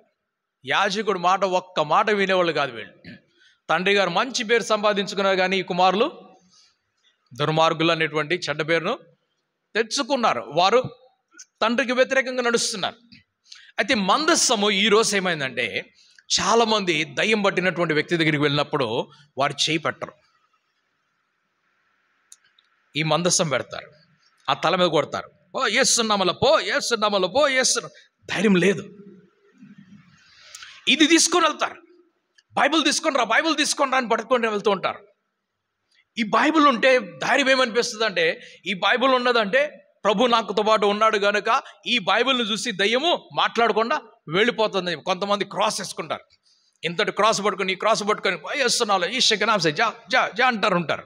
ఈ క్రాస్ ఇంతటి, కొంతమంది సిలువతో ఇది సిల్వర్ క్రాస్ వేసుకుంటే, చెక్క క్రాస్, కొంతమంది గోల్డ్ క్రాసులు కూడా వేసుకుంటూ ఉంటారు. పెద్ద పెద్ద వారి ఘనత కొలది క్రాసులు వేసుకుంటూ ఉంటారు. ఈ క్రాసుల సైజులను బట్టి మళ్ళీ ర్యాంకులు కూడా పెరుగుతుంటాయి అక్కడ. ఓకే, ఈ మందస్సముగా వారి పరిశుద్ధ గ్రంథమును తీసుకొని వెళ్ళి ఆ దయ్యం పట్టిన వ్యక్తి ముందు పెట్టి మాట్లాడుతున్నారు. ఇది పక్కకు తొలగిపోతే వారి భయం ఏమిటంటే, ఈ వ్యక్తిలో ఉన్నటువంటి తప్పులన్నీ దయ్యాలు బయటపెడతాయి అని. ఈయన చేసిన పాపాలన్నీ బయట దయ్యాలు మాట్లాడతాయి కదా. పౌలు ఎవరో నాకు తెలుసు, క్రీస్తు ఎవరో కూడా నాకు తెలుసు, నువ్వెవరో నాకు చెప్పు, నీ పేరేంటి అన్నట్లుగా ఈ దయ్యాలు మాట్లాడతాయి. గమనించాలి ఈ మాటని. ప్రభువైన యేసుక్రీస్తు గురించి మాట్లాడుతూ ఉంటే దయ్యములతో అన్నారు, మాట్లాడద్దు మీరు. ఏమని చెప్తున్నారు? నువ్వు దేవుని కుమారుడు అని చెప్తాడు. నువ్వు చెప్పాక అవసరం లేదు నాకు. నీ నోటితో నువ్వు చెప్పి నా పబ్లిసిటీ ఇవ్వాల్సిన అవసరం లేదు. నువ్వు నోరు మూసేయని చెప్తే దయ్యాలు నోరు మూసేసినాయి. నోరు మూసేసి ఆయన మాట్లాడలేదు దయ్యాలకి. నువ్వెవరో నాకు తెలుసు, మా టైం రాకముందు నువ్వు వచ్చేసావని చెప్పేసారంటున్నారు. మమ్మల్ని ఎందుకు హింసిస్తానికి వచ్చేసారు? మౌనంగా బయటికి వెళ్ళిపోవడానికి. ఎక్కడికి వెళ్తావు? రైట్, మాకు పందులు కావాలి. ఈ శరీరం వదిలిపెట్టాలంటే మాకు పందులు కావాలి. ఎన్ని పందులు కావాలి? 1 కాదు, 2 కాదు. మేము చాలామంది ఉన్నాం. ఒక్కొక్కరికి ఒక్కొక్కటి కావాలి. కనీసం 2000 పందులు కావాలి. తీసుకోపో అన్నాడు. వాస్తవంగా యేసు ప్రభు సంపత్తి కాదు అది. ఆయన సంపాదన కానే కాదు. ఆయన ఒక వస్త్రంతో వెళ్ళిన వాడు. ఆయన దగ్గర రూపాయి ఉండేది కాదు. ఆ ఉన్న రూపాయి కూడా, ఆయన రూపాయి కూడా ఆ ఇస్కరియోతు యోధ ఆంధ్రేయ వారి పర్సు చేతిలో పట్టుకొని మాది అన్నట్టు చూపించేవాళ్ళు. ఈయన దగ్గర రూపాయి కూడా లేదు. అప్పుడు 2000 పందులు వారి కాపర్లు వచ్చేసారు. అక్కడి నుంచి వారి కాపర్లు వచ్చారు, వారి యజమానులు వచ్చేసారు. అక్కడి నుంచి ఏమి చేసావు ఇక్కడ? నువ్వు వెళ్ళిపో, మా దేశాన్ని వదిలిపెట్టేసి. ఒకవేళ ఒక్క మనిషికి 2000 పందులు బలివ్వాలంటే ఎంతమంది ఉన్నారు మాకు ఇక్కడ? 1000 మంది ఉండొచ్చు ఆ ప్రదేశంలో. మీరు ఒక్కసారి చెప్పడం ముఖ్యం మంచిగా, కానీ బట్ స్టిల్ మీరు కోల్కతా ప్రాంతానికి ఒకవేళ మీరు వెళ్ళినట్లయితే, కోల్కతా ప్రాంతానికి మీరు ఎట్లయితే కోల్కతాకి ఎంట్రీ మీరు చేస్తున్నారో, ఈ భూమి మీద ఎక్కడ లేనంత మంది బెగ్గర్స్ ప్లస్ పిచ్చివారు మీకు ఆ స్ట్రీట్స్లో కనిపిస్తారు. ఎక్కడ కనిపించరు వారు, అక్కడే కనిపిస్తారు. 1000 మంది కనిపిస్తారు. మీరు స్ట్రీట్స్ మీద వెళ్తూనే ఉండండి. మతి స్థిమితం లేనటువంటి వారు అనేక మంది కనిపిస్తూ ఉంటారు అక్కడ. ఈ గెరాసీనుల దేశంలో ఒకవేళ ఈయనలో ఇంతటి ప్రభావం కలిగినటువంటి దయ్యములు కూర్చొని ఉంటే ఈయన ఒక్కడే ఉన్నాడా? ఉండొచ్చు అక్కడ. అందుకు ఆ పందులు మళ్ళీ మిగతా రెడీగా ఉన్నాయి. దయ్యాలు రెడీగా ఉన్నాయి, పందులు రెడీగా ఉన్నారు. దయ్యం పట్టిన వాళ్ళు, ప్రభా నువ్వు ఇక్కడే ఉంటే ఏమైపోతుంది? మా పందులన్నీ కూడా నాశనం అయిపోతుంది, నువ్వు వెళ్ళిపో అని చెప్పేసి దయ్యములు మాట్లాడుతున్నాయి. మందసంలాగా పరిశుద్ధ గ్రంథాన్ని తీసుకొని వెళ్ళి, మందసం ఉంటే మాకు అపజయం లేదన్నట్లుగా అనుకుంటే ఆ రోజు హోప్ని ఫినెహాసులు వెళ్ళి వారు మందసమును తీసుకొని వెళ్ళినా కూడా మందసము పోయింది. ఎందుకంటే యుద్ధము వారు ఓడిపోయారు, వారు చనిపోయారు. వారు చనిపోవడం ఇక్కడ ఏలీ కూడా చనిపోయాడు, రైట్. ఆ స్త్రీ కూడా చనిపోయింది. ఈ కాబోదనే కుమారుడు కూడా పుట్టాడు. ఓకే, షిలోహులో నుండి మహిమ వెళ్ళిపోయింది. షిలోహులో నుండి మహిమ వెళ్ళిపోయినది. పరిశుద్ధాత్ముడు తన మహిమతోటి, తన ప్రభావముతోటి బయటికి వెళ్ళిపోయాడు సంఘంలోంచి. పరిశుద్ధాత్ముడు తన మహిమతోనూ తన ప్రభావంతోనూ ఆ భక్తుని జీవితంలోంచి ఎప్పుడో బయటికి వెళ్ళిపోయాడు. ఎందుకంటే భక్తుడు, సంఘము పరిశుద్ధాత్ముని దుఃఖపరిచి, వారు దుఃఖపరిచారు గనుక పరిశుద్ధాత్ముడు లేడు. ఇప్పుడు ఏం జరుగుతుందంటే పరిశుద్ధాత్మ పేరు మాత్రమే ఉన్నది, పరిశుద్ధాత్మని క్రియలు లేవు, పేరు మాత్రమే కనిపిస్తుంది. ఈ వరములో పరిశుద్ధాత్ముడు ఇచ్చిన తర్వాత మరలా వెనుకకు తీసుకోవడం చెప్పాను నేను. ఆయన ఇచ్చిన వరాన్ని మరలా తిరిగి వెనుకకు తీసుకోడు. కాబట్టి వరంతో పాటు ఇప్పుడు నడుస్తూ ఉన్నారు, ఈ వరంతో పాటు నడుస్తూ ఉన్నారు. ఈ వరము ఇవ్వబడింది, వరమును వాడుకుంటున్నారు. కొంతమంది సరిగా వాడుకుంటున్నారు, అనేక మంది తప్పుగా వాడుకుంటున్నారు. పరిశుద్ధాత్మని యొక్క వరము సంపాదన కొరకు కాదు, ఘనత కొరకు కాదు, మోసము కొరకు అసలే కానే కాదు. పరిశుద్ధాత్మని యొక్క వరము వ్యాపారం కొరకు కాదు, వ్యాపారం కొరకు కాదు. పరిశుద్ధాత్మని వరములలో రెండు అద్భుతమైనటువంటి వరములు కనిపిస్తున్నాయి. ఆ వరములు ఏమిటంటే, ఒకటి స్వస్థత వరము, రెండవది ప్రవచన వరము కనిపిస్తూ ఉంటే వీరు గొప్ప ధనవంతులుగా కనిపిస్తున్నారు. పరిశుద్ధాత్మని వరము నీకు నాకు ఎవరికైనా ఇవ్వబడినదనంటే, ఒక రోగి బాధపడుతున్నాడు, రోగిని స్వస్థపరచడానికి మాత్రమే మనకు ఇవ్వబడినది. అందుకు మాత్రమే పరిశుద్ధాత్ముడు తన పబ్లిసిటీ తానే చేసుకుంటాడు. క్రీస్తు యేసు తన పబ్లిసిటీ తానే చేసుకుంటాడు. ఈ ప్రజలందరూ కూడా రోగం నుంచి బాగుపడ్డవారు, గుడ్డి వాళ్ళు చూస్తున్నప్పుడు వీళ్ళంతా ప్రభువైన యేసుక్రీస్తు అన్నాడు, ఎవరితో చెప్పాక మౌనం వెళ్ళిపో, ఎందుకు నువ్వు నోటితో చెప్పవాక నీకు జరిగినది ప్రజలు చూసి తెలుసుకుంటారు. నువ్వు నోటితో చెప్పవాక, నీ మౌత్ పబ్లిసిటీ అవసరం లేదు. మరి నువ్వేం చేయాలి? సాక్ష్యం మాత్రం చెప్పాలి. సాక్ష్యం మాత్రం. 10 మంది కుష్ఠ రోగులు ఏమన్నారు? మోషే ధర్మశాస్త్ర ప్రకారంగా మీరు వెళ్ళి యాజకుడిని కలుసుకోండి. మీరు యాజకుడిని కలుసుకున్న తర్వాత ఏం జరగాలి? యాజకుడు కలుసుకున్న తర్వాత అర్పణలు ఇవ్వాలి, బలి అర్పించబడాలి. నీకు జరిగిన స్వస్థత కొరకు దేవుడు నీ యొక్క రోగమును తీసేసి మరణాన్ని దూరపరిచి నీకు జీవం కలుగ చేస్తాడు గనుక నీవు కృతజ్ఞత బలిగా వెళ్ళాలి అక్కడికి. కానీ వీరేం చేస్తారు? వారింటికి వారు వెళ్ళిపోతున్నారు. నీలో జరిగినటువంటి క్రియ అది సాక్ష్యముగా బయటకు వస్తుంది. కాబట్టి నువ్వు నోటితో చెప్పాల్సిన పని లేదు, ఎవరో చెప్పాల్సిన పని. అందుకని ప్రభువైన క్రీస్తు ఎన్నడూ కూడా ఎవరిని మాట్లాడనివ్వలేదు. కొన్ని ప్రదేశంలో అంటాడు, నీకు జరిగింది చూపించినప్పు అంటున్నాడు. ఎందుకంటే అవసరం అక్కడది. అందుకని నా గురించి చెప్పు అని చెప్పలేదు. కానీ ఆయన గురించి అన్ని ప్రదేశంలో తెలిసిపోయింది. పరిశుద్ధాత్మని యొక్క వరము అది వ్యాపారము కొరకు కాదు, సంపాదన కొరకు కాదు, ఘనతను పెంచుకోవడానికి అసలే కాకూడదు. పరిశుద్ధాత్మని యొక్క వరములను పొందుకున్నప్పుడు మన షోల్డర్స్ దిగిపోతూ ఉండాలి, భుజాలు దిగిపోవాలి, వినయం ఎక్కువైపోవాలి. అవి ఘనముగా హెచ్చించబడకూడదు. ఒకవేళ హెచ్చించబడినట్లయితే ఏం జరుగుతుంది? పక్కన AK-47 కనబడుతూ ఉంటాయి. ఇప్పుడు ఈయన వాక్యం చెప్పడం మానేస్తాడు. ఏ వాక్యం చెప్పడం మానేస్తాడు? నిన్ను ముట్టినవాడు, మిమ్ము ముట్టినవాడు నా కంటి పాపను. ఈ పాట మానేస్తారు. ఎందుకు మానేస్తారు? AK-47 పక్కన నిలబడ్డారు కాబట్టి, బాడీ గార్డ్స్ పక్కన నిలబడ్డారు కాబట్టి ఈ పాట పాడలేరు. ఇలాగా అనేకమైన పాటలు వెళ్ళిపోతాయి, బయటికి వెళ్ళిపోతాయి. పాడలేరు ఇట్లాంటి పాటల్ని. ఆ ప్రభువే చూసుకుంటాడు, పాడలేరు ఈ పాటని. ఓకే, ఆజ్కి రోటీ తు ఆజ్ హమ్కో దే దే, ఈ పాట పాడలేరు. ఎందుకు? ఘనత ఎక్కువ అవుతూ ఉన్నది గనుక. వాక్యములకు విరోధంగా నువ్వు వెళ్తున్నావు. ప్రభువైన యేసుక్రీస్తు వెళ్తున్నప్పుడు ఆయనను పట్టుకోవడానికి చూస్తూ ఉంటే ఆయన ఎక్కడ కూడా బాడీ గార్డ్స్ని తనతో పాటు తెచ్చుకోలేదు. ఆయన పరలోకంలో ఉన్నటువంటి దూతలను కూడా పిలిచి వాడుకోలేదు. నా చుట్టూ మీరు నిలబడండి అని అడగలేదు ఆయన. ఎందుకంటే నన్ను పట్టుకోవాలి, నన్ను హింసించాలి, నన్ను చంపాలి, ఎందుకంటే ఎక్కువ ఏం చేస్తారు? ఏమంటున్నాడు ఆయన? శరీరమును మాత్రమే చంపే వారి కొరకు మీరు భయపడవద్దు, ఆత్మను కూడా అగ్నిలో వేయగలిగినటువంటి ఆయనకు మీరు భయపడని చెప్తున్నాడు. శరీరంను చంపుతున్నారు వారు, మిమ్మల్ని చెరలో వేస్తారు, భయపడవద్దు అంటున్నాడు. మిమ్మల్ని సంకల్తో బంధిస్తారు, భయపడవద్దు అంటారు. మిమ్మల్ని హింసిస్తారు, భయపడదు. మిమ్మల్ని వేధిస్తారు, భయపడవద్దు. మిమ్మల్ని నిందలు వేస్తారు మీ మీద, భయపడవద్దు అంటున్నాడు ఆయన.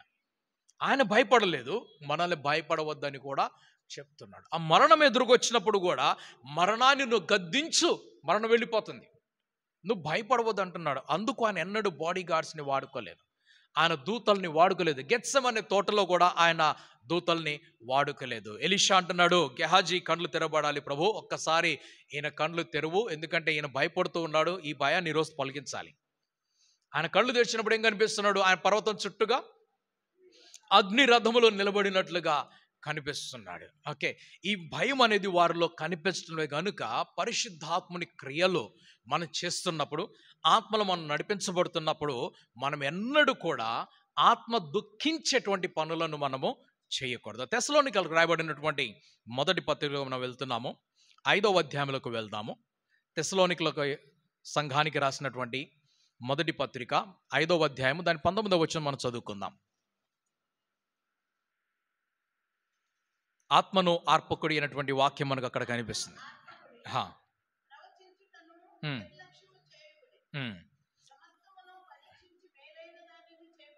అలాగే మనము ఎఫెస్సి పత్రిక 4వ అధ్యాయము 30వ వచనము చూసినట్లయితే, ఎఫెస్సి పత్రిక 4వ అధ్యాయము 30వ వచనము, దేవుని పరిశుద్ధాత్మను దుఃఖపరచకుడి, విమోచన దినం వరకు ఆయన యందు మీరు ముద్రింప. ఎప్పటి వరకు అంటే ఇది ఆ విమోచన దినము, రిడెంప్షన్ డే అంటున్నారు. ద డే ఆఫ్ రిడెంప్షన్ ఎప్పుడు అనంటే, ఈ మనుషులుగా ఉన్నటువంటి మనమందరము మరొక నూతన సృష్టిలోకి ప్రవేశించేటువంటి ఒక సమయం వస్తుంది. పునరుద్ధానం పొందుకుంటున్నాము, మనకి జరగవలసినటువంటి న్యాయం జరిగిపోతున్నది, తీర్పు జరిగిపోతున్నది, బహుమానములు పొందుకుంటున్నాము.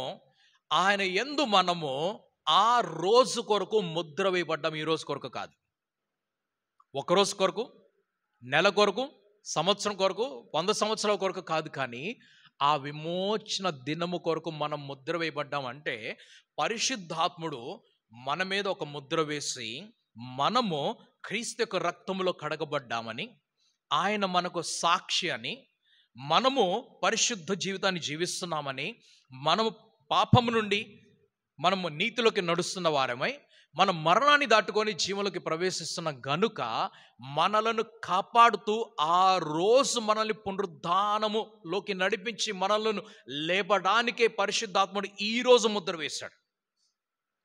ఈరోజు ముద్ర వేస్తాడు. మీకు అర్థం చేసుకోవడానికి ఈరోజు ముద్ర అంటే, ఒకవేళ మీరు విదేశానికి వెళ్తున్నారు, మీరు విదేశానికి వెళ్తూ ఉంటే మీకు ఒక వీసా అవసరం అవుతుంది. ఈ వీసాలో వ్యాలిడిటీ ఉంటుంది. మీకు ఒక వీసా 3 నెలల కోసం ఇస్తున్నారు. కొంతమంది ఒక నెల రోజులకి ఇస్తున్నారు, కొంతమంది ఒక సంవత్సరానికి ఇస్తున్నారు, కొంతమంది 5 సంవత్సరాలకు వ్యాలిడ్ అంటున్నారు, కొంతమంది ఏమంటున్నారు 10 సంవత్సరాలకి వ్యాలిడ్ అంటున్నారు. మనకి ఇచ్చినటువంటి వీసా తోటి మనము 10 సంవత్సరాల తర్వాత, 10 సంవత్సరాల వరకు మనము వెళ్తూ వస్తూ ఉండవచ్చు. దాన్ని మనం రెన్యూ చేసుకుంటాం. ఓకే, ఒక్కసారి కాదు, నువ్వు ఎన్నిసార్లైనా వెళ్ళి రావచ్చు. ఎన్నిసార్లు మల్టిపుల్ ఎంట్రీస్ ఉన్నటువంటి వీసా దొరుకుతూ ఉంటే, ఆ దినము కొరకు ఆ సంవత్సరాల తర్వాత ఒక వ్యాలిడిటీ మనకి ఇవ్వబడుతుంటే, మనకు వేసినటువంటి ఈ సీల్ ఉంది కదా, ప్రభుత్వం ఎలాగైతే వీసా మీద సీల్ వేస్తుందో, అలాగే మన మీద పరిశుద్ధాత్మను వేసినటువంటి ఈ ముద్ర ఉన్నది. ఈ ముద్ర ఏముంటుందంటే, ఆ పునరుద్ధాన దినము, విమోచన దినం వరకు ఈ ముద్రకు వ్యాలిడిటీ ఉన్నదంటున్నాడు. ఈ ముద్ర వ్యాలిడిటీ ఇక్కడతోటి అయిపోవటం లేదు, అక్కడ వరకు ఉన్నది గనుక ఆయన మిమ్మల్ని తీసుకొని అక్కడ వరకు నడిపిస్తాడు. గనుక మీరు ఆయనను దుఃఖపరచవద్దు, మీరు ఆయన దుఃఖపరచవద్దు. ఒకవేళ దుఃఖపరిచితే ఏమి జరుగుతుందంటే, ఆయన వెళ్ళిపోతాడు, ఉండడు. పరిశుద్ధాత్మ వెళ్ళిపోతాడు, ఉండడు. ఆయన్ని బాధ పెట్టినట్లయితే, ఆయన్ని కష్టపెట్టినట్లయితే, ఆయన్ని దుఃఖ పెట్టినట్లయితే ఆయన ఉండడు. ఆయన ఉండడు. జస్ట్ ఇంకొక ఎగ్జాంపుల్ అనుకుందాం. మీకు బాడీ గార్డ్స్ ఇవ్వబడ్డారు. మీరు ఒక మినిస్టర్కి బాడీ గార్డ్స్ ఇస్తారు కదా. బాడీ గార్డ్స్ ఇవ్వబడితే ఈ సెక్యూరిటీ వారికి మనం వారిని తప్పు పనులు చేపిస్తున్నాం. వారితో తప్పు పనులు చేపిస్తున్నాం. వారి ముందు తప్పు పనులు చేస్తున్నాం. వారు అంటున్నారు, సార్ ఇది చేయకూడదు, ఇది చట్టానికి విరోధం అంటే మనం ఏమంటున్నాం, నీ పని నువ్వు చూసుకో. వారిని సరిగ్గా చూసుకోలేదు, వారిని బాధ పెట్టాము అనుకుందాం. వీరు అప్లికేషన్ పెడతారు, నేను పలానా వ్యక్తి దగ్గర నేను వెళ్ళిపోతానంటాడు. నువ్వు చేయకపోతే ఉద్యోగం తీసేస్తానంటే, తీసేసినా పర్లేదు సార్, నేను మాత్రం చెయ్యను. నా స్వేచ్ఛ సార్, ఇది నా స్వేచ్ఛ, నా ఫ్రీడమ్ ఇది. నువ్వు ఉద్యోగంలో పెట్టుకున్నా పర్లేదు, ఉద్యోగం తీసేసినా పర్లేదు, కానీ నా మనస్సు నేను నొప్పించుకొని, నా మనసు కష్టం కలుగుతుంటే ఆ వ్యక్తి ప్రక్కన నేను ఉండలేను. నేను వదిలిపెట్టేస్తున్నాను, ఉద్యోగం వదిలేసి వెళ్ళిపోతాను. పరిశుద్ధాత్ముడు మనతో పాటు ఉన్నప్పుడు ఆయనను కష్టపెట్టే పనులు మనం చేస్తే అని అంటున్నాడు, నేను ఉండను, నేను వెళ్ళిపోతాను, నేనుండను. మరి ఏమిటనంటే, పేరు కలిగిన క్రైస్తవుడుగా నువ్వు జీవిస్తున్నావు. పేరు కలిగిన క్రైస్తవుడుగా జీవిస్తున్నావు, క్రైస్తవ పరిచయం కలిగి జీవిస్తున్నావు, క్రైస్తవ ఆరాధనలకు నడిపించబడుతున్నావు, కానీ పరిశుద్ధాత్ముడు నీలో లేడు. షిలోహులో నుండి దేవుని మహిమ వెళ్ళిపోయింది. ఆయన ఇష్టం, ఆయన ఎప్పుడైనా వెళ్ళిపోవచ్చు. ఆయన చాయిస్, ఆయన ఫ్రీడమ్ అది. నువ్వు నన్ను పిలిచావు, నువ్వు నన్ను రక్షించావు, నువ్వు నన్ను కాపాడావు, నువ్వు నా కోసం నిలబడాలి, ఉండడు ఆయన. ఆయన ఫ్రీడమ్ అది. ఆయన గొప్పవాడు, ఆయన దేవుడు, ఆయన సర్వోన్నతుడు. ప్రతి పనికి మాలిన పని జరిగే చోట పరిశుద్ధాత్ముడు ఉండడు. ఏమన్నాడు దావీదు, నీ పరిశుద్ధాత్మను ఆ పని చేస్తుంటే ఈయన ఎందుకుంటాడు అక్కడ? ఆయన చేసే ఘోరమైన పనులు ఉన్నాయి కదా, అది చేసి అబద్ధం చెప్పి, అబద్ధం బయటపడకుండా ఇంకొక అబద్ధం చెప్పి, తప్పు ఈయన మీదకి రాకుండా ఇంకొకరి మీద, ఆయన భర్త మీదకి నెట్టేసి, తర్వాత ఆయన చచ్చిపోకపోతుంటే ఆయన సావు కోసం ఎదురు చూసి, చావకపోతే ఆయన తీసుకొని చనిపోయే స్థానంలో నిలబెట్టి, ఆయన చచ్చిపోయేలాగా చేసి, ఆయన చచ్చిపోయిన తర్వాత ఆయన యుద్ధంలో చనిపోయాడని మళ్ళొక కొత్త అబద్ధం తెప్పించి, ఎన్ని చేశాడు? ఒకటి కాదు.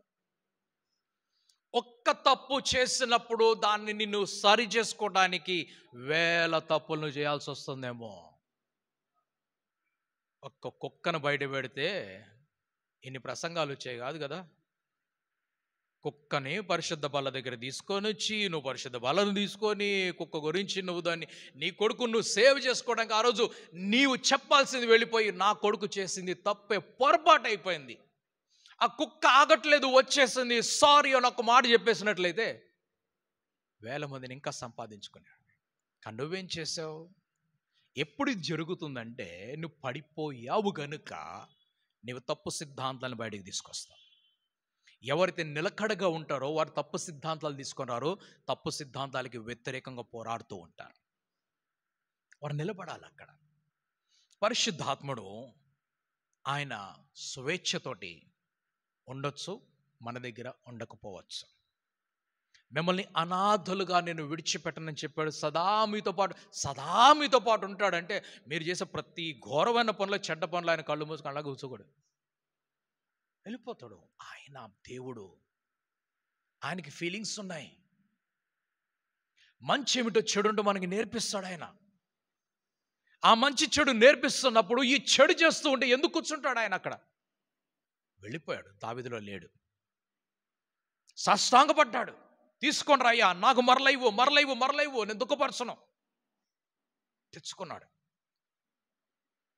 షిలోహులో నుండి మహిమ బయటికి వెళ్ళిపోతే అప్పుడు ఈ కథలన్నీ జరిగిపోయి, ఆయన చచ్చిపోయి, ఎవరు మనసాన్ని పట్టుకుపోయినా చచ్చిపోయాడు ఒక ఆయన. ఈ నాట్యం ఆడాడు. నాట్యం ఆడినప్పుడు ఆవేశం లేదు, చేశాను, సారీ అని భార్యతో ఒక మాట చెప్పినట్లయితే ఈరోజు ఎన్ని నాట్యాలు సంఘంలోకి ప్రవేశించే కాదు. ఆ రోజు చేసిన దావీదు ఒక పని ఈరోజు అందరూ కూడా ఒక్క తప్పు జరిగినప్పుడు సారీ చెప్పేసుకోవాలి. పొరపాటు జరిగింది, ఓకే ఐఎమ్ సారీ, కరెక్షన్ అయిపోయింది, అక్కడితో అది క్లోజ్ అయిపోతుంది. అది కాకపోతే ఆ తప్పుని సరిగా చూపించడానికి చేసిన ప్రయత్నము ఎల్లప్పుడూ సజీవంగా ఉంటుంది. అది దానిని మనుషులకు, ప్రతి చివరి మనిషికి నేను చెప్పింది ఆ రోజు చేసింది కరెక్ట్ కరెక్ట్ కరెక్ట్ ప్రూవ్ చేయడానికి ప్రతి వాక్యము తీసి తీసి తీసి దాని మీద తిరుగుతూనే ఉంటే పతనమైపోతున్నాం. మనకి ఇవ్వబడినటువంటి పని ఏంటంటే వాక్యమును పరిశోధిస్తున్నప్పుడు దేవుడు కనబడాలి, వాక్యంని ధ్యానం చేస్తున్నప్పుడు దేవుడు కలవాలి, దేవుడి దగ్గరికి వచ్చినప్పుడు దేవుడు మనకి దొరకాలి, ఆ దొరికిన దేవుడు మనతో పాటే ఉండాలి. అందుకు ఆయనను ఇంకా పొందుకోవటం, ఇంకా మధురమైన వాటిని పొందుకోవటానికి ఈరోజు బైబిల్లో అన్ని తప్పులు చూడటానికి ప్రజలు ప్రయత్నం చేస్తున్నారు. ఎందుకు? తప్పు సిద్ధాంతాలకి వెళ్ళిపోయి తప్పు పనులు చేశారు కనుక ఇది కరెక్ట్, ఇది తప్పు, ఇది ఇది ఇది ఇది 2000 సంవత్సరాలు అయిపోయింది, యుగం మారిపోయింది. గమనించాలి మాటని, బైబిల్ యొక్క వ్యాలిడిటీ ఇంకా అయిపోలేదు. 2000 సంవత్సరాలు అయిపోయినా కూడా నెరవేర్చబడిన ప్రవచనాలు కొన్ని ఉన్నాయి కదా. ఆయన మధ్యాకాశంలోకి రావటం ఒక ప్రవచనం మిగిలింది, అదొక యుగము. 2000 తర్వాత వస్తుందో 3000 తర్వాత వస్తుందో మనకి తెలియదు, ఆయన ఎప్పుడు వస్తాడో తెలియదు. ఆ యుగము ఒకటి వస్తుంది, మధ్యాకాశంలోకి వెళ్ళే ఒక యుగము. భూమి మీద ఉన్నటువంటి ఆ యుగములో ఈ జీవనం వేరుంటుంది. మరలా 1000 సంవత్సరాలకు వస్తున్నాడు కదా, దీనిలోనే రాశారు కదా ఇదే బైబిల్లో. మరి 1000 సంవత్సరాల వరకు రాశారు అని అంటే ఈ బైబిల్ వ్యాలిడిటీ ఎప్పటి వరకు ఉన్నది? ఆయన మధ్యాకాశంలో వచ్చే వరకు ఉన్నది. ఆయన మరలా 7 సంవత్సరాల తర్వాత భూమి మీదకి సంఘాన్ని తీసుకొని వచ్చే వరకు ఉన్నది. ఆ 1000 సంవత్సరాలు పూర్తయ్యే వరకు ఉన్నది. ఆ తర్వాత ఎక్కడి వరకు ఉన్నది అని అంటే క్రొత్త ఆకాశము క్రొత్త భూమి సృజించబడేటప్పుడు ఇదే బైబిల్, దీని వ్యాలిడిటీ అక్కడి వరకు ఉన్నది. క్రొత్త ఆకాశం, ఇదిగో సమస్తము గతించిపోయి అన్ని కూడా క్రొత్త వాయును, పాతవాన్ని గతించిపోయే సమస్తము కూడా క్రొత్త వాయును అన్నప్పుడు అప్పుడు మనకి బైబిల్ ఇవ్వబడుతుందో, లేక ఆదము హవ్వలతో చెప్పినట్లుగా ఒక్క మాట చెప్తాడేమో, ఇది చేయవద్దు, తెలీదు. మనం ఏ రూపంలోకి ట్రాన్స్లేట్ అవుతామో మనకు తెలియదు. కానీ మనం ట్రాన్స్లేట్ అయ్యేది మహోన్నతమైనటువంటి రూపంలోకి ట్రాన్స్లేట్ అవుతున్నాం. మనం ఈ లోకంలో నుండి, ఈ జీవితం నుండి మనోహరమైనటువంటి మరొక జీవితంలో మనం ప్రవేశిస్తున్నాం. ఆ ప్రవేశంలోకి వెళ్ళినప్పుడు ఎన్ని ఆజ్ఞలు మనకు వస్తున్నాయో తెలియదు. దేవుడు బైబిల్ని రాసి ఆదము హవ్వలకి ఇవ్వలేదు. ఆయన ఒక్కటే మాట చెప్పాడు, జాగ్రత్త అని చెప్పాడు, అంతే. జాగ్రత్త అని చెప్పాడు. ఆ జాగ్రత్తను అజాగ్రత్తగా వారు చూసుకున్నారు, నాశనం వచ్చేస్తుంది. దాని వ్యాలిడిటీ, అజాగ్రత్త వ్యాలిడిటీ ఎక్కడి వరకు ఉన్నది? ఈ క్రొత్తవి సమస్తము సృష్టించబడే వరకు ఉన్నది. అది పాతవాన్ని గతించి సమస్తము క్రొత్తవాయన, అక్కడి వరకు ఆ వ్యాలిడిటీ ఏది? ఆ ఒక్క పొరపాటు చివరి వరకు నడుస్తున్నది. అప్పుడు ఆ బైబిల్ మారుతుంది. గనుక ఈరోజు మనం బైబిల్ని ఆ రోజు అలాగే జరిగింది, ఆ వెస్ట్రన్ కంట్రీలు ఇలాగుంది, ఈస్టర్న్ కంట్రీలు ఇలాగున్నది, ఈ కంట్రీలు ఇలాగున్నది, మన భారతదేశం ఇలాగున్నది అని మనం పోస్ట్ మార్టములు చేసుకొని ముక్కలు ముక్కలు చేసుకొని ఆ పరిశుద్ధాత్మని దుఃఖపరిచే కంటే వినయంతో ఆయన దగ్గరికి వెళ్ళిపోయా, నీవు సాష్టాంగ పడమంటే సాష్టాంగ పడతా. ఇంకొక పని కూడా చెప్తే గుంట తీసుకో దానిలోకి వెళ్ళంటే వెళ్తా. నేను సాష్టాంగ పడితే నేల మీద పడుతున్నాను కదా, గుంట తీసుకొని కూడా. కొంతమంది ఋషులు ఉన్నారు, వారు గుంటల్లోకి వెళ్ళిపోయి తపస్సులు చేస్తారు. లోపలికి వెళ్తారు, భూగర్భంలోకి వెళ్ళి తపస్సు చేస్తున్నామంటారు వారు. అంత లోపలికి వెళ్తారు. ఎందుకు? ఆ దేవుడి మీద ఉన్న భక్తి వాళ్ళకి. మీరు అనొచ్చు అది తప్పు, అది విగ్రహము, అది వాళ్ళ భక్తి, అది వాళ్ళు తెలిసినది వారు చూపించేటువంటి భక్తి. మనం తెలిసిన వారు ఎంత భక్తి చూపించాలి? మన దగ్గర భక్తి లేదు ఈరోజు. ఎందుకు భక్తి లేదంటే మన దగ్గర గ్యారంటీ కార్డు వచ్చింది. ఏమిటా గ్యారంటీ కార్డు? పరలోకం నాదే, ఫుల్ గ్యారంటీ. ఇంతటి గ్యారంటీ కార్డు ఉన్నవాడు ఎందుకు మాట వింటాడు? ఎందుకు మాట వింటాడు చెప్పండి? అందుకని ఈరోజు భక్తిగా అనిపించడం లేదు, పోయింది, ఎక్కడికో వెళ్ళిపోయింది. ఆయన మనకు కనిపించినప్పుడు అవసరమైతే ఆయన పాదాల కిందకు వెళ్ళిపోదాం, పాదాల కిందకు వెళ్ళిపోదాం. ఒకవేళ ఈ పని చేయకపోతే ప్రకటన గ్రంథం 1వ అధ్యాయం కనిపిస్తుందేమో, ఆ పాదములు అపరంజని పోలినటువంటి పాదములు చూడాల్సి వస్తుందేమో, మండుతున్నటువంటి ఎర్రటి కళ్ళు చూడాల్సి వస్తుందేమో. కోపం, ఉగ్రత మన కొరకు కాదు. ఆ రూపం వచ్చినప్పుడు మనము మధ్యాకాశంలో ఉండాలి. ఆ రూపాన్ని మనం చూసే వాళ్ళం కాకూడదు. కాబట్టి పరిశుద్ధాత్ముడు ఆయన దేవుడు గనుక ఆయన సృష్టికర్తమైనటువంటి దేవుడు కనుక, త్రిత్వమైనటువంటి దేవుడు ఆయన మానవుల దగ్గర అప్పటి వరకే ఉంటాడు, ఎప్పటి వరకైతే వారు ఆయనను దుఃఖపరచరు. ఎప్పుడైతే వారు దుఃఖపరుస్తారో అప్పుడు ఆ దేవుడు వారి నుంచి దూరం అయిపోతాడు. మందసం బయటికి వెళ్ళిపోయింది, మహిమ కూడా బయటకు వెళ్ళిపోయింది. ఎందుకు మహిమ బయటకు వెళ్ళిపోయిందంటే వారు పాపము చేస్తున్నారు గనుక మహిమ బయటికి వెళ్ళిపోయింది. పరిశుద్ధాత్మను దుఃఖపరిచినట్లయితే పరిశుద్ధాత్ముడు వెళ్ళిపోతాడు. దావీదు దగ్గర నుంచి కూడా వెళ్ళిపోయాడు. తిమోతి గురించి మనం చూసాము, తెస్సలోనిక సంఘంలో మనం చూసాము, పరిశుద్ధాత్మని ఆర్పవద్దు, ప్రభువా ప్రభువా ప్రభువా అని పిలుచు ప్రతివాడు పరలోక రాజ్యములో ప్రవేశించడు. కాబట్టి మన గురి పరలోకమై ఉండాలి, అక్కడ చేర్చబడడానికి మనం సిద్ధపడాలి. అప్పటి వరకు పరిశుద్ధాత్ముడు నిరంతరం మనతోటే ఉండాలి. ఆయన ఎన్నడూ ఒక క్షణము కూడా మనల్ని విడిచి దూరము కాకుండా ఉన్నట్లుగా మన జీవితాలు మనం సరి చేసుకుందాం. మిగతా విషయాలు వచ్చే వారం మనం ధ్యానం చేసుకుందాం. దేవుడు మనల్ని దీవించి ఆశీర్వదించునుగాక. ఆమేన్.